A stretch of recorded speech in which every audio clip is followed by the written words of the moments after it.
let's solve this exponential equation. Okay, I say that 32 power 1 minus x times 16 power 2 minus 2x divided by 128 power 3x equals to 4096. Okay, of course this number can be reduced to 2 power 5. Okay, then multiply with the initial exponent, then times this number 16 can be written as 2 power 4, then times the initial exponent, which is 2 minus 2x, then divide by, of course 128 is the same thing as saying 2 power 7, then times the 3x that was there already equals to, this number is 2 power 12. Okay, so from here we can open the bracket in the powers, and that will give us 2 power 5. Okay, then minus 5 power 5x, then times 2.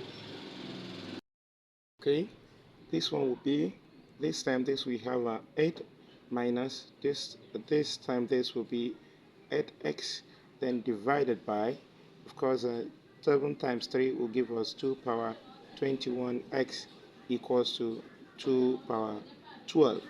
Okay, now we remember the first law of indices, which is that if we have a power m times a power n, of course that will give us a power m plus n.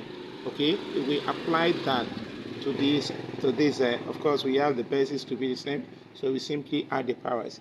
That will make us to have 2 power 5 minus 5x and plus 8 minus 8x divided by 2 power 21x equals to 12 power of course 2 power 12. Okay, continue. Okay, let's add the powers there. That will give us 2.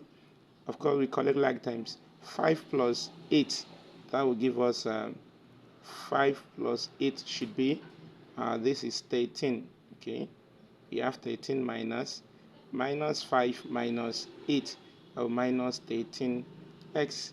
Okay, I'll divide by 2 power 21x equals to 2 power 12. Okay, now from what we have there, also notice that if we have m, or a power m divided by a power, of course, n, that will give us a power m minus n, of course, from the second law of indices. So we apply that here. That will make us to have 2 power 13 minus 13x, then minus 21x equals to 2 power 12. All right, so from here collect like times, see that this will be 2 power 13 minus, of course 13 here, minus 21, minus 13 minus 21, that will give us 34x, okay, equals to 2 power 12. Of course, from what we have there, you see that this one and this one will go. Of course, when the bases are the same, we simply, of course, subtract the, of course, equate the powers. So from what we have 13 minus 34x equals to 12. Okay, from there we collect like terms, that will make us to have minus 34x equals to, of course, 12, then plus this will come this way and becomes minus 13. Okay, so that from here we have minus 34x equals to 12 minus 13 will be minus 1. So minus will take care of minus, so that x will simply be equals dividing both sides by 34, and that will give us 1 over 34. As simple as that.